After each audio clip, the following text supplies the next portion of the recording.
Hello everyone, good morning, सुप्रभात, वंदे मातरम। कैसे हैं आप सभी लोग? बढ़िया। तो स्वागत करता हूं आपकी आज की फिजिक्स की क्लास में।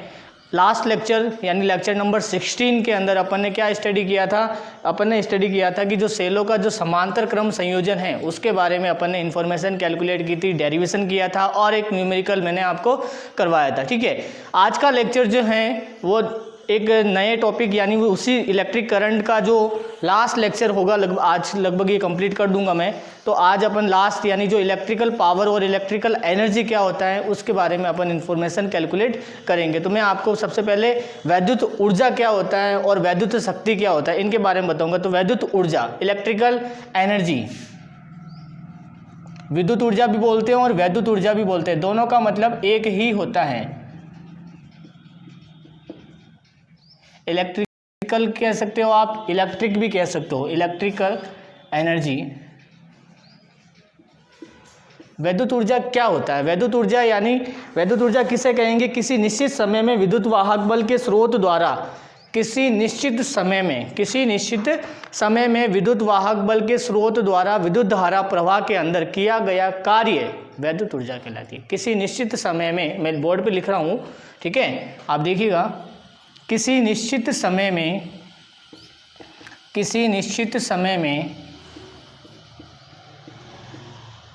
वैद्युत वाहक बल क्या होता है आपको पता है ना? Electromotive force. विद्युत वाहक बल के स्रोत द्वारा धारा प्रवाह, स्रोत द्वारा क्या किया जाता है? विद्युत धारा के प्रवाह में, स्रोत द्वारा धारा प्रवाह में किया गया कार्य क्या कहलाता है? किया गया कार्य वैद्युत ऊर्जा कहलाता है। किया गया कार्य वैद्युत ऊर्जा कहलाता है। वैद्युत ऊर्जा कहलाता है यानी इलेक्ट्रिकल एनर्जी कहते हैं। इलेक्ट्रिक एनर्जी क्या होता है कि किसी निश्चित समय में, that means particular time period के ऊपर स्टडी करें। पर्टिकुलर टाइम पीरियड आपको गिवन होगा, एक निश्चित समय होगा। ऐसे नहीं कहेगा कि कोई धारा बह रही है 10 घंटों से, यानी 10 घंटों भी क्या हो गया, आपके पास एक निश्चित समय हो गया, लेकिन अननोन समय। ऐसे नहीं कि पूरे दिन हो गया, कुछ भी हो सकता है। तो वो आपको ऐसी इन्फॉर्मेशन आपको नहीं मिलेगी, यानी पर्टिकुलर टाइम पीरियड मिलेगा इसके अंदर, ठीक है। और एक निश्चित समय के अंदर किसी निश्चित तार यानी चालक होगा, तो चालक के अंदर ही धारा प्रवाह होती है। तो चालकों के अंदर निश्चित समय में कितना विद्युत धारा उस तार के द्वारा प्रवाहित होगा, और प्रवाहित होने के अंदर विद्युत वाहक बल के द्वारा जो कार्य किया जाएगा, निश्चित तार में से धारा प्रवाह के दौरान धारा जब प्रवाह होगी तो विद्युत वाहक बल के द्वारा जो कार्य किया जाएगा उस कार्य को क्या कहते हैं? विद्युत ऊर्जा, इलेक्ट्रिक एनर्जी कहते हैं। क्लियर है यहाँ तक? तो मान लिया कोई तार है जिसका प्रतिरोध R है, माना एक तार जिसका प्रतिरोध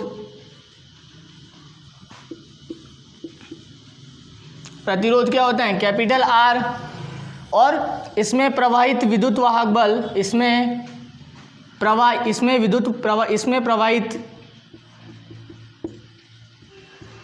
विद्युत वाहक बल इलेक्ट्रोमोटिव फोर्स क्या होता है? कैपिटल E होता है, ठीक है। और विद्युत धारा कितनी प्रवाहित होगी?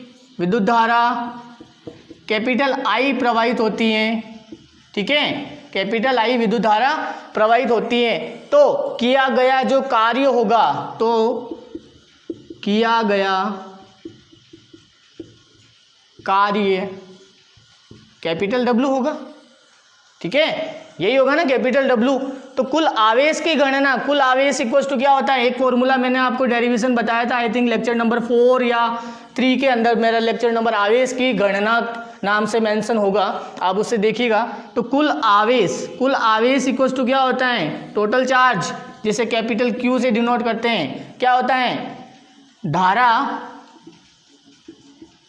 इनटू समय। धारा का मतलब विद्युत धारा की बात कर रहे हैं, धारा का मतलब क्या है? विद्युत धारा। तो Q इक्वल्स टू क्या होता है? I into T। ये इक्वेशन नंबर फर्स्ट, ये मैं बता चुका हूँ, इसका डेरिवेशन मेरे लेक्चर नंबर आई थिंक 4 या 3 के अंदर होगा, वो आप देखिएगा, वहाँ मिल जाएगा। आवेश की परिकल्पना के अंदर, आवेश की गणना के नाम से एक लेक्चर मिलेगा, Q इक्वल्स टू IT। वहाँ मैंने इसका प्रूफ बताया है कि ये कैसे आता है, ठीक है, क्लियर है यहाँ तक। तो अपन को स्टडी करना है कि ये नहीं, ये यहाँ तक तो आ गया, अब अपने को क्या करना है, किया गया कार्य क्या होगा, ये तो एक हो गया, तो कार्य क्या होगा, किया गया कार्य यानी कार्य W बराबर क्या होता है, कार्य बराबर क्या हो जाएगा, आवेश, कुल आवेश कितना है और उसके अंदर कितना वैद्युत वाहक बल प्रवाहित हुआ है, वैद्युत वाहक बल प्रवाहित हुआ है तो किसके द्वारा, विभवांतर होगा। तो कुल कार्य बराबर यानी किया गया कार्य बराबर आवेश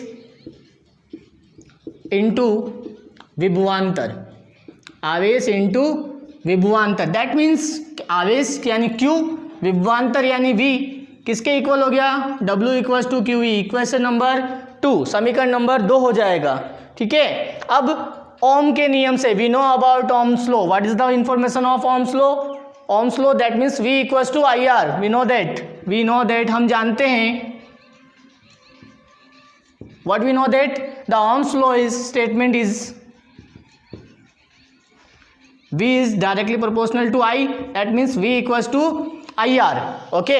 तो V equals to IR, इस Ohm's law की जो ये इंफॉर्मेशन है V equals to IR जो फॉर्मूला, इसको कहाँ का पुटअप करोगे, यहाँ पे V की जगह, तो W equals to क्या आ जाएगा, Q इंटू V की जगह क्या आएगा, IR, तो यहाँ IR, तो W इक्वल्स टू हो गया QIR। ये एक इंफॉर्मेशन, एक नया फॉर्मूला बन गया मेरे पास कि W इक्वल्स टू क्या हो गया, QIR हो गया। ठीक है ना, क्लियर है यहाँ तक, यहाँ तक कोई डाउट है आपको, यहाँ तक कोई डाउट हो तो बता दीजिए। एक तो ये फॉर्मूला हो सकता है, दूसरा एक और फॉर्मूला बन सकता है। एक और फॉर्मूला कौन सा बनेगा, जैसे मैंने कहा कि एक और फॉर्मूला अपने पास एक यहाँ Q का मान भी है, आप चाहो तो V की जगह V का मान नहीं रखे, अगर मैं Q का मान रखता हूँ, ऊपर वाला रफ कर रहा हूं मैं,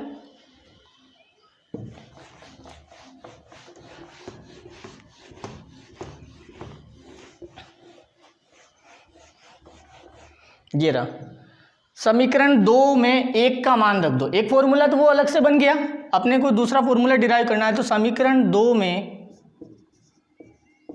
समीकरण 1 का मान रखने पर put the value from the equation 2 in equation 1, okay. तो what we get, capital W equals to क्या हो जाएगा, Q की जगह क्या है, IT, दैट मीन्स IT और यहाँ पे V, तो W इक्वल्स टू क्या आ गया, VIT, अरेंज करके लिख दिया आगे पीछे एक ही बात है।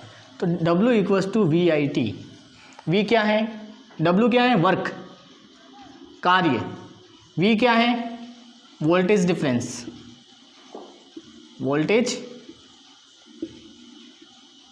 डिफरेंस यानी विभवांतर, I क्या है, करंट यानी विद्युत धारा, T क्या है, टाइम। ठीक है, तो ये फॉर्मूला आप यहाँ तक नोट कीजिए। W इक्वल्स टू क्या हो गया, ये वाला फॉर्मूला बन गया मेरे पास VIT, इसको आप स्टैंडर्ड फॉर्मूला यूज, इसको आप हाईलाइटेड कर दीजिए, इक्वेशन नंबर 3। न्यूमेरिकल क्वेश्चन आपको यहाँ से सॉल्व करने हैं कि किया गया कार्य कितना होगा, वैद्युत ऊर्जा कितनी होगी, तो वैद्युत ऊर्जा जो होगी VIT यानी विभवांतर समय और धारा के गुणनफल के तुल्य होती है, कि कुल वैद्युत ऊर्जा किसी सिस्टम के द्वारा की गई होगी वो कुल कितनी होगी, VIT विभवांतर धारा और समय के तुल्य होगी। अब यहाँ पे आप V इक्वल्स टू IR, आप चाहो तो वो वाला ले सकते हो, आप चाहो तो इसके अंदर। तो अब मैं यहाँ पे ओम्स लॉ को भी यहाँ पे यूज करूँगा, तो W इक्वल्स टू मेरे पास एक नया इक्वेशन बनेगा, V की जगह क्या लिखूंगा, IR, तो V की जगह मैंने लिख दिया ओम्स लॉ के अकॉर्डिंग IR इंटू ये IT है जैसे, तो आप देखो I इंटू I स्क्वायर हो गया भाई, 2 इंटू 2 यानी 2 की पावर 2 हो गया ना, 2 की पावर 2, तो I इंटू I की पावर 2, I स्क्वायर RT, ये मेरे पास एक और फॉर्मूला बन गया। सारे स्क्वायर ब्रैकेट के अंदर मैंने सूत्र लिखे रखे हैं, ये सूत्र बहुत इंपॉर्टेंट है, आप इनको एक अलग से चार्ट बना के लिखिएगा, याद करिएगा, क्योंकि यहाँ से आपको न्यूमेरिकल प्रॉब्लम जब आप सॉल्व करोगे तो बहुत हेल्प होगी। ठीक है, और इजीली क्वेश्चन आपको बिल्कुल अंडरस्टूड हो जाएगा कि ये क्या कहना चाह रहा है क्वेश्चन, क्लियर है। तो W इक्वल्स टू VIT हो गया, यहाँ पे W equals to I square RT, एक फॉर्मूला तो ये हो गया। और क्या पुटअप कर सकते, और एक बार पुटअप कीजिए, W इक्वल्स टू ये आई स्क्वायर आर टी है। अब मैं क्या करूंगा, इसको यहां से मुझे क्या करना है कि आई स्क्वायर, तो V इक्वल्स टू क्या होता है वो रहा V equals to I R. तो यहां से अगर मैं I की जगह अगर मैं यहाँ पे कोई V अपॉन आर रख दूं, I इक्वल्स टू यहाँ पे से क्या आएगा, I equals to V upon R, Ohm's law के अकॉर्डिंग आ जाएगा भाई। V equals to I R है तो I equals to V upon R हो जाएगा, तो वो I equals to V upon R इसके अंदर रख दीजिए, रख सकते हैं। I इक्वल्स टू क्या रखेंगे, V अपॉन आर, या इसके अंदर रखिए या फिर यहाँ रख दीजिए, दोनों एक ही बात है। तो यहाँ पे जो I है इसकी इस फॉर्मूले के अंदर वापस मैं लिख रहा हूँ, यहाँ पे ये भी मैंने इसी फॉर्मूले के थ्रू किया है ये, और ये वापस एक दूसरा फॉर्मूला, ये पहला फॉर्मूला बनाया है मैंने, पहला सूत्र बनाया, अब मैं दूसरा सूत्र बना रहा हूँ, ठीक है, इसी फॉर्मूले से। तो W इक्वल्स टू, इसमें मैंने V को V रखा है, I की जगह मैं वहां से पुटअप कर रहा हूँ ये वाली वैल्यू, I बराबर क्या है V अपॉन R, तो यहां से मैं लिख रहा हूँ V अपॉन R इंटू क्या है T, ठीक है, V इंटू V क्या हो गया V square upon R into T। तो ये एक और फॉर्मूला आ गया। ये फॉर्मूला किस किस के बीच में है, कार्य और विभवांतर, समय और प्रतिरोध के बीच में। ये किस किस के बीच में है, कार्य, धारा, प्रतिरोध और समय के बीच में। तो अगर आपको न्यूमेरिकल के अंदर कार्य, धारा और समय दे तो ये वाला यूज करना, कार्य, विभवांतर, समय और प्रतिरोध दे तो ये वाला फॉर्मूला यूज करना है। तो ये यहाँ से एक इलेक्ट्रिकल एनर्जी की क्या डेफिनेशन होती है, उसके क्या क्या फॉर्मूले होते हैं, वो मैंने आपको इन्फॉर्मेशन प्रोवाइड की है। इसका यूनिट, विद्युत ऊर्जा का जो इकाई जो होती है वो क्या होती है, विद्युत ऊर्जा का जो SI मात्रक होता है वो क्या होता है, जूल होता है। आप लिख दीजिएगा इसका जो SI मात्रक का मतलब होता है system of international unit. SI का मतलब होता है सिस्टम ऑफ इंटरनेशनल यूनिट। आपने 11th क्लास के अंदर फर्स्ट चैप्टर के अंदर आपने पढ़ा होगा SI, या सेकंड चैप्टर के अंदर यूनिट एंड मेजरमेंट का जो टॉपिक है, लेसन जो है, वहाँ आपने पढ़ा होगा SI यानी सिस्टम ऑफ इंटरनेशनल यूनिट। तो SI मात्रक जो होता है, SI मात्रक क्या होता है, जूल होता है, जिसको कैपिटल J से डिनोट करते हैं, हिंदी में ऐसा लिखते हैं जूल, ठीक है। विद्युत ऊर्जा का जो SI मात्रक होता है वो क्या होता है, जूल होता है। क्लियर है यहाँ तक।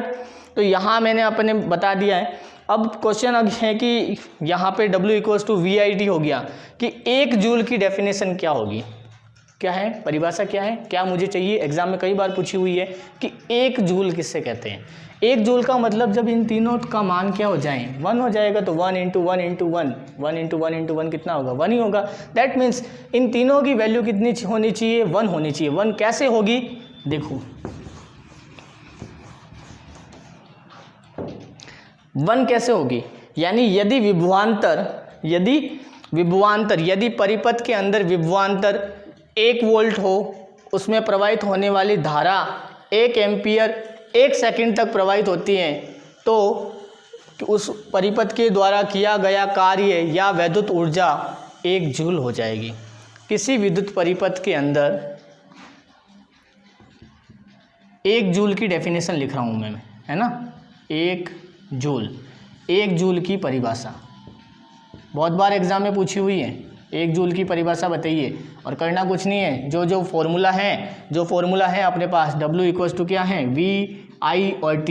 तो कुछ नहीं करना है, तीनों का मान 1 लेना है, बट 1 कैसे लेंगे, उनके यूनिट के साथ लेने, उनकी इकाई के साथ। तो V क्या होता है, विभवांतर होता है। तो यदि किसी परिपथ में 1 वोल्ट का विभवांतर, यदि किसी परिपथ में 1 एम्पियर की धारा प्रवाहित हो रही है और 1 वोल्ट का विभवांतर उत्पन्न होता है 1 सेकंड के अंदर, तो परिपथ की जो विद्युत ऊर्जा होगी वो क्या होगी, 1 जूल होगी। यदि किसी वैद्युत परिपथ में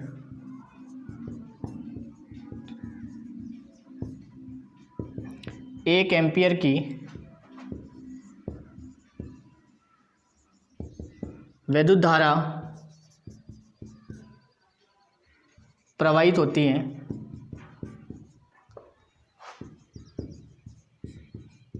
तो वह 1 वोल्ट का विभवांतर उत्पन्न करती हैं।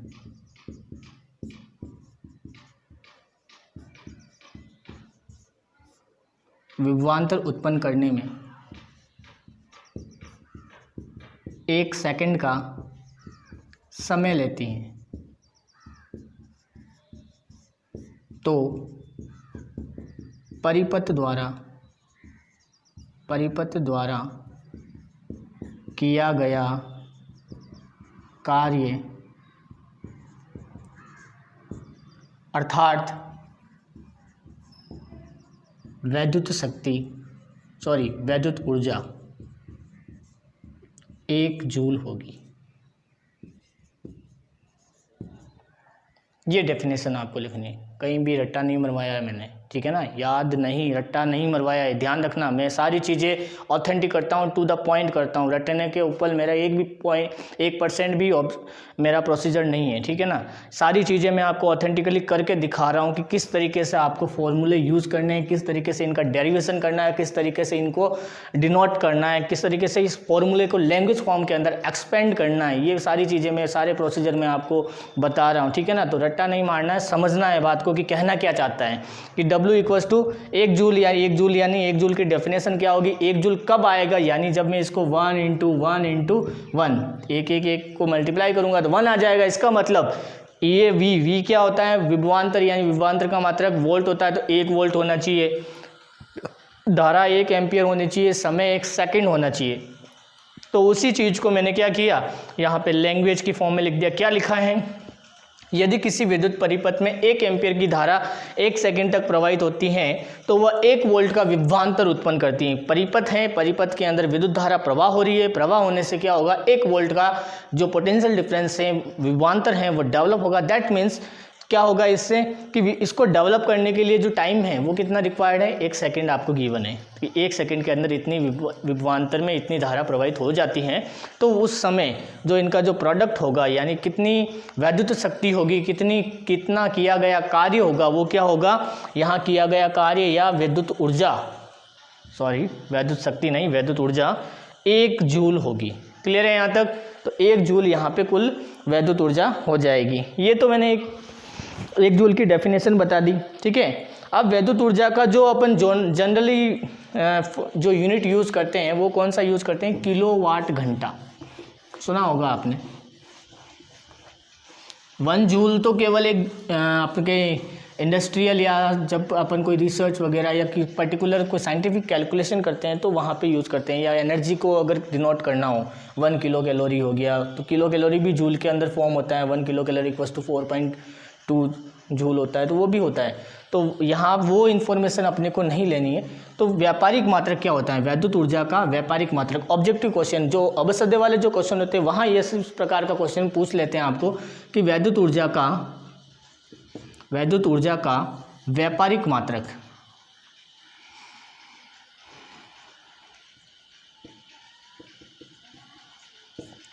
मात्रक, तो ये मात्रक कौन सा होता है, kWh, किलोवाट घंटा, किलोवाट हावर यानी किलोवाट घंटा,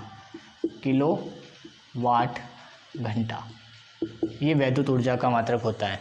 और 1 kWh कितना होता है, 1 kWh में कितने जूल होते हैं, आप क्वेश्चन फॉर्म में लिख दीजिए, क्योंकि ये एक बार क्वेश्चन पूछा हुआ है, ठीक है ना। NCERT जो आपके राजस्थान बोर्ड है उसने क्वेश्चन पूछ रखा है कि 1 kWh में कितने जूल होते हैं। क्वेश्चन क्या पूछा, 1 kWh में कितने जूल होते हैं। बताओ भाई कितने जूल होते हैं, किसी को पता है। कैलकुलेशन 9th क्लास का क्वेश्चन है, ये 9th क्लास के अंदर ही पूछा हुआ था, लेकिन आपको अगर आ रहा है that means you are very good knowledge about the science. तो कितना होगा, नहीं पता है तो बहुत अच्छी बात है। 1 kWh यानी 1 किलोवाट आवर, तो 1 किलोवाट, तो इसको 2 पार्ट में डिवाइड करो। 1 किलो के अंदर कितने ग्राम होते हैं, 1000, दैट मीन्स 1000 इंटू 1, यहाँ हावर है, हावर का मतलब घंटा होता है, 1 घंटा, 1 घंटे के अंदर कितने मिनट होते हैं भाई, 60 मिनट होते हैं, ठीक है। अगला स्टेप, इसी को वापस लिख रहा हूँ मैं, 1000 इंटू 60 इंटू मिनट है, 1 मिनट में कितने सेकंड होते हैं, 60 सेकंड, ठीक है। अब इसको मल्टीप्लाई करो, 6 छंग 36 इंटू 1 2 3 4 और 5 यानी 10 की घात 5। आप सेकंड भी लगा सकते हैं और आप चाहें तो यहाँ पे क्या लगा सकते हैं, जूल भी लगा सकते हैं। यानी सेकंड तो इसका आ गया और ये किलोवाट है, यानी 1 किलोवाट है तो 1000 क्या हो गया, वाट हो गया। मैं यहाँ पे कैपिटल W लिख देता हूँ, आप कंफ्यूज नहीं होंगे, ठीक है। तो यहाँ किलो, यहाँ वाट है, यहाँ सेकंड है, तो अब इन दोनों को साथ लिख दूँ, वाट सेकंड, ठीक है। कैपिटल W क्या है, वाट है, एनर्जी वर्क नहीं है, वाट है, ठीक है। तो ये इसको अब यहाँ 36 इंटू 10⁵ वाट सेकंड, ये भी आंसर करेक्ट है, कोई गलत नहीं करेगा। लेकिन जो आपको ऑब्जेक्टिव क्वेश्चन के अंदर जो मिलता है वो इस फॉर्म के नहीं होता, वो होता है 3.6। तो 0.6 का मतलब सार्थक अंकों के बारे में आपने पढ़ा होगा, ठीक है ना। तो सार्थक अंक जब मैं 1 पॉइंट इधर चलूँगा, जब मैं 1 पॉइंट इधर चलूँगा यानी घात 1 बढ़ जाएगी। तो 36 को अगर मैं 3.6 लिखता हूँ, इसका मतलब 10 की घात 5 की जगह कितना हो जाएगा, 1 पॉइंट इधर आया तो 6 हो जाएगा, अगर 2 पॉइंट इधर आता तो 7 हो जाता। तो 3.6 इंटू 10 की घात 6 वाट सेकंड। और वाट सेकंड को क्या बोलते हैं, जूल बोलते हैं। वाट सेकंड को क्या बोलते हैं, जूल बोलते हैं। तो आप वाट सेकंड भी लिख सकते हैं 1 kWh के अंदर इतने वाट सेकंड, या वाट सेकंड की जगह आप चाहो तो जूल लिख सकते हो, कैपिटल J भी लिख सकते हो। क्लियर है। तो ये याद रखना, अच्छी इन्फॉर्मेशन है, यहाँ से क्वेश्चन पुटअप किया हुआ है, ठीक है। तो क्लियर है इन्फॉर्मेशन। इलेक्ट्रिकल एनर्जी क्या होता है, electrical energy that means electrical source, यानी जो बाह्य विद्युत वाहक बल होता है उसके द्वारा जो किया गया जो कार्य होता है उसको अपन क्या कहते हैं, वैद्युत ऊर्जा कहते हैं। वैद्युत ऊर्जा 1 kWh, इसका जो मात्रक होता है वो जूल होता है। इसका जो फॉर्मूला यानी W = VIT होता है, I² RT होता है, या V²/R/T होता है। तो ये तीनों फॉर्मूले हो गए। उसके बाद में मैंने 1 kWh का व्यापारिक मात्रक, इंडस्ट्रियल जो बिजनेस का यूनिट जो होता है, बिजनेस यूनिट जो होता है वो 1 kWh होता है। दैट मीन्स इसके अंदर कितने जूल होते हैं, तो 3.6 into 10⁻6 joule. Is it clear. So इसका एक बार स्क्रीनशॉट ले लीजिए अगर आपको लेना है तो। फिर अपन बात करते हैं वैद्युत शक्ति के बारे में।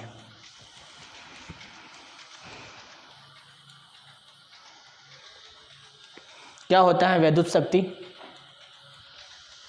वैद्युत शक्ति यानी क्या होता है, उसके बारे में कैसे इन्फॉर्मेशन। तो इसका स्क्रीनशॉट ले लीजिए, फिर मैं आपको बताता हूँ वैद्युत शक्ति क्या होता है, इलेक्ट्रिकल पावर क्या होता है। रफ कर दूँ, ओके।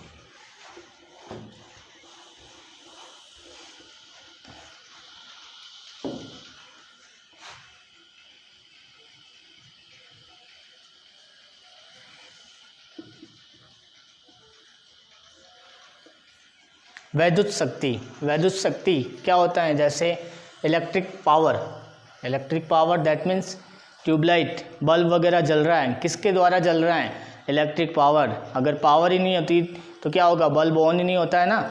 जब लाइटें चली जाती तो अपन कहते हैं ना पावर कट गई। पावर कट गई मतलब क्या हो गई, इलेक्ट्रिक पावर कट हो गई, इलेक्ट्रिक पावर कट हो गई, ठीक है ना। पंखा चलना, ये सारी वैद्युत ऊर्जा के द्वारा ही पॉसिबल है, ठीक है।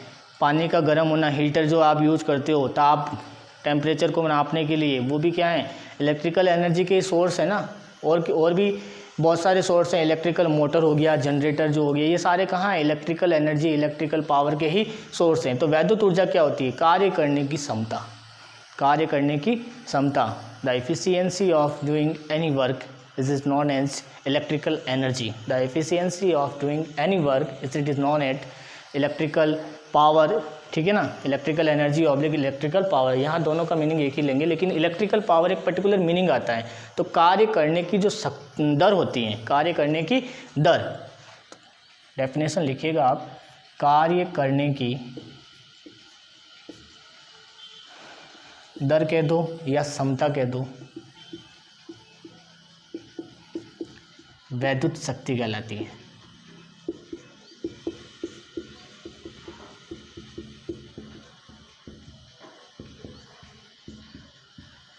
सीधी सी डेफिनेशन एक लाइन के अंदर हो गई कि कार्य करने की जो क्षमता होती है, कार्य करने की जो दर होती है, उससे क्या कहते हैं, वैद्युत ऊर्जा कहते हैं। कार्य करने की जो दर होती है वो क्या होती है, वैद्युत ऊर्जा होती है। यानी और इसकी एक और डेफिनेशन है,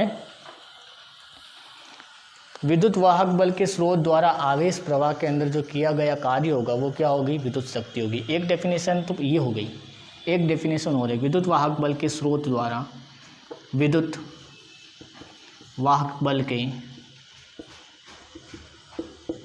स्रोत द्वारा किया गया कार्य, किया गया कार्य या क्षमता वैद्युत शक्ति कहलाती है। क्या कहलाती है, वैद्युत शक्ति कहलाती है। कि विद्युत वाहक बल के स्रोत द्वारा किया गया कार्य या क्षमता जो होगी वो क्या कहलाएगी, वैद्युत शक्ति कहलाएगी। यानी वैद्युत शक्ति अपन इसे किससे डिनोट करेंगे, जो वैद्युत शक्ति यानी जो अपन इसको पावर से डिनोट करेंगे, दैट मीन्स इसको जो रिप्रेजेंट करेंगे, यानी इसका जो प्रतीक चिन्ह होगा, प्रतीक चिन्ह क्या होगा, कैपिटल पी। इलेक्ट्रिकल पावर होता है तो कैपिटल पी से डिनोट करेंगे। वर्किंग क्या, इलेक्ट्रिकल एनर्जी क्या थी, इलेक्ट्रिकल एनर्जी थी अपने पास W इक्वल्स टू क्या था, VQ था या VIT, यही था। तो इस फॉर्मूले के अकॉर्डिंग अपन कहें कि कार्य करने की दर, दर का मतलब जब उसमें समय से क्या करेंगे, डिवाइड कर देंगे, समय को हटा देंगे। तो समय को हटा देंगे तो अपने पास क्या आ जाएगी, कंप्लीट इन्फॉर्मेशन आ जाएगी इलेक्ट्रिकल पावर के बारे में। तो W इक्वल्स टू, ये इन्फॉर्मेशन मैंने अभी आपको लास्ट इक्वेशन के लास्ट जो डेफिनेशन बताई कि W इक्वल्स टू VIT होता है। That means power equals to क्या होगा, पावर इक्वल्स टू होगा W/T। यानी वैद्युत शक्ति क्या होगी, वैद्युत ऊर्जा और कार्य करने की दर, यानी कार्य करने की दर मतलब समय से क्या कर देंगे, डिवाइड कर देंगे।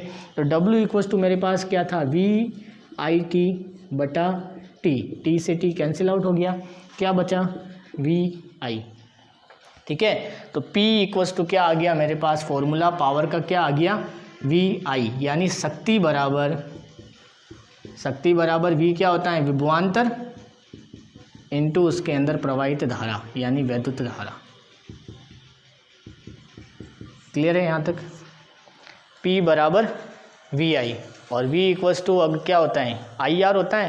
तो V इक्वल्स टू क्या होता है, ओम्स लॉ के अकॉर्डिंग, ओम का नियम, V इक्वल्स टू IR। कौन कहता है, ओम का नियम, ओम्स लॉ, ओम का नियम क्या कहता है, V इक्वल्स टू IR। तो V इक्वल्स टू IR जब आप यहाँ पुटअप करोगे तो क्या आएगा, P बराबर IR। तो IR into I, that means I²R क्या आ जाएगा, I² R आ जाएगा। और भी आप लिख सकते हो, ये तो मैंने किसकी जगह, V की जगह लिखा, आप चाहो तो I की जगह पुटअप कर दीजिए। I की जगह क्या आएगा, V/R आएगा। तो V/R आएगा तो एक नया फॉर्मूला बनेगा, P बराबर V²/R। ये भी पावर का फॉर्मूला है, ठीक है ना। तो यहाँ से पावर के 3 फॉर्मूला आए। ऑब्जेक्टिव क्वेश्चन जो अबसध्य वाला जो क्वेश्चन आता है वो इस तरीके से बन सकता है कि निम्न में से पावर यानी वैद्युत शक्ति का सूत्र नहीं है, वहाँ आपको ये तीनों सूत्र मिलेंगे और चौथा सूत्र एक जो दूसरा मिलेगा जिसके अंदर हो सकता है यहाँ IR² बोल दें, वो चौथा सूत्र गलत होगा क्योंकि तीनों सूत्र वैलिड हैं। और तीनों सूत्र कैसे डेवलप हुए हैं वो मैंने आपको यहाँ डिराइव करके बता दिए। P इक्वल्स टू VI यहाँ से आया है, I यानी वर्क जो टोटल एनर्जी जो थी उसको अगर टाइम से डिवाइड कर देंगे, क्यों डिवाइड किया, क्योंकि मैंने यहाँ पे रेट की बात की है, ठीक है ना, दर की बात की है। दर होता है विथ रेस्पेक्ट टू टाइम, यानी कितना समय है उसके सापेक्ष हर कोई चीज़ चलती है। तो समय के रेस्पेक्ट में जब समय का डिवाइड करेंगे तो ये क्या कैंसिल आउट हो गया, VI आएगा। VI की ओम के नियम से मुझे पता है V इक्वल्स टू IR होता है, तो P इक्वल्स टू I²R और P इक्वल्स टू V²/R। तो यहाँ से ये इलेक्ट्रिकल जो एनर्जी, इलेक्ट्रिकल पावर था उसके बारे में इंफॉर्मेशन मैंने बहुत ही अच्छे से आपको प्रोवाइड करवा दी है। इसकी डेफिनेशन हो गई, इसका फॉर्मूलेज हो गए और इसका जो सिंबल हो गया, ये सारी चीज़ें मैंने बता दी। अच्छा, एक और रहा है, इसका यूनिट क्या होता है, तो इसका यूनिट होता है जूल प्रति सेकंड या वाट। इलेक्ट्रिकल एनर्जी का जो यूनिट होता है, ऐसा ही मात्रक जो होता है वो या तो आप जूल प्रति सेकंड लिखिए, और जूल प्रति सेकंड अगर नहीं लिखते हैं तो इसका एक और मात्रक है जिसे जूल प्रति सेकंड को कहते हैं वाट, WATT, हिंदी में कहेंगे वाट, ठीक है। ये क्या हो गया, वाट। वाट क्या हो गया, वैद्युत शक्ति का मात्रक हो गया। क्लियर है यहाँ तक? अब थोड़े और टर्मिनोलॉजी हैं उसको मैं लिखवा देता हूँ, जैसे एक मिलीवाट क्या होता है, मेगावाट क्या होता है, फिर उसके बाद में एक हॉर्स पावर क्या होता है, फिर मैं आपको एक न्यूमेरिकल भी लिखवाऊंगा। तो मिलीवाट क्या होता है इसको मैं रफ कर रहा हूँ, आप चाहो तो स्क्रीनशॉट ले सकते हो एक बार। क्लियर है?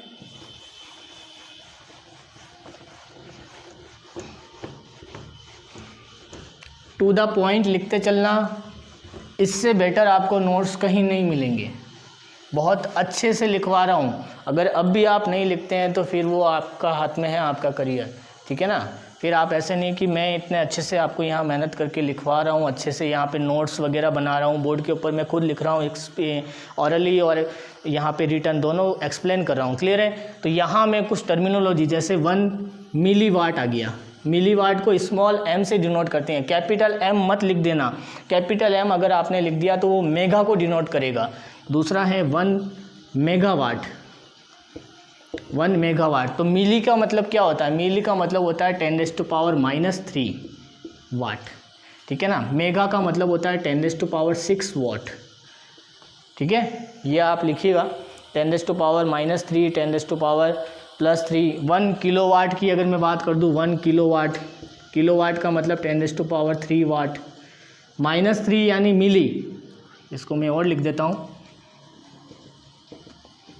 1 मिलीवाट। अंदर आपको ऐसे ही वैल्यू मिलेगी, डायरेक्ट आपको ऐसे नहीं कहेगा 4 वाट का, सीधा कहेगा मिलीवाट, मेगावाट, 100 मेगावाट का एक बल्ब, तो कुछ ऐसे आपको कुछ मिल सकता है। 1 megawatt, 1 kilowatt, 1 horse power, HP का मतलब हॉर्स पावर यानी घोड़े के जितनी शक्ति, एक अश्व शक्ति। एक अश्व शक्ति क्वेश्चन पूछा हुआ है ये एग्जाम के अंदर कि एक अश्व शक्ति, इंपॉर्टेंट लगाना इसके आगे। एक अश्व शक्ति किसके बराबर होती है? 746 वाट के बराबर होती है। 746 कैपिटल W। ठीक है ना? 746 कैपिटल W लगाना यहाँ पे, 746 वाट के बराबर होती है एक अश्व शक्ति। यहाँ से क्वेश्चन पूछा हुआ है 1 हॉर्स पावर किसके बराबर होता है। ठीक है, तो यहाँ मैंने आपको लगभग इसके सारी इन्फॉर्मेशन आप प्रोवाइड करवा दी है। एक न्यूमेरिकल सॉल्व कर लेते हैं कि न्यूमेरिकल सॉल्व करने से आपको पता चल जाएगा कि किस तरीके से न्यूमेरिकल पुटअप होते हैं। तो एक विद्युत मोटर 220 वोल्ट के विद्युत स्रोत से 2 एम्पियर की धारा लेती है। मैं लिख रहा हूँ, एक विद्युत मोटर यानी जो पानी की मोटर है, एक विद्युत मोटर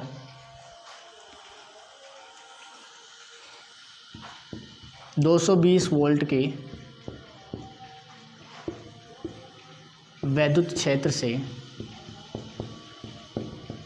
2 एम्पियर की विद्युत धारा, 2 एम्पियर की विद्युत धारा लेती हैं।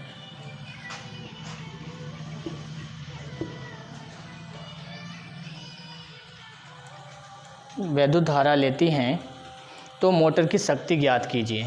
लेती हैं तो मोटर की शक्ति ज्ञात कीजिए। क्लियर है? क्वेश्चन को 2 बार पढ़ना है और फिर आपको अच्छे से सॉल्व कर लेना है कि क्या क्या इन्फॉर्मेशन यानी हमको गिवन है। एक विद्युत मोटर 220 वोल्ट की, 220 वोल्ट की, यहाँ पे 220 वोल्ट की क्या करती है? वोल्ट के विद्युत क्षेत्र से 2 एम्पियर की विद्युत धारा लेती है। ठीक है, तो एक तो वोल्ट है, वोल्ट किसका मात्रक होता है? विभवांतर का होता है। तो विभवांतर यानी कैपिटल V आपको दे रखा है 220 वोल्ट। ठीक है, और क्या है? विद्युत धारा I की वैल्यू आपको गिवन है, कितनी है? 2 एम्पियर की दे रखी है। और क्या है? पावर आपको कैलकुलेट करना है। तो P इक्वल्स टू, सीधा सा फॉर्मूला होता है, P इक्वल्स टू क्या होता है? VI। P इक्वल्स टू क्या होता है? VI होता है ना। तो 220 इंटू I, तो 2, तो 440 क्या? वाट। ये रहा पावर का मात्रक, 440 वाट आंसर। ठीक है, नोट कीजिए। क्लियर हुआ किस तरीके से आपको न्यूमेरिकल सॉल्व करने हैं? ठीक है, तो यहाँ से मैंने आपको बहुत अच्छे से एक्सप्लेन किया है आज का जो लेक्चर नंबर 17 क्या था, इलेक्ट्रिकल एनर्जी और इलेक्ट्रिकल पावर के बारे में। इनकी डेफिनेशन को क्लियर किया मैंने। डेफिनेशन क्लियर करने के बाद में जो इनका यूनिट्स होता है, इनके जो फॉर्मूलेज होते हैं, फॉर्मूला लिखने के बाद में मैंने इनको किस तरीके से एक्सप्लेन किया है वो बहुत ही अच्छे से मैंने यहाँ बता दिया है। फिर इनकी जो यूनिट्स होती हैं और सब यूनिट होती है, मिली यूनिट जो होती है, माइक्रो यूनिट जो होती हैं, वो मैंने यहाँ पे लिखी है जो जो यूज़फुल है।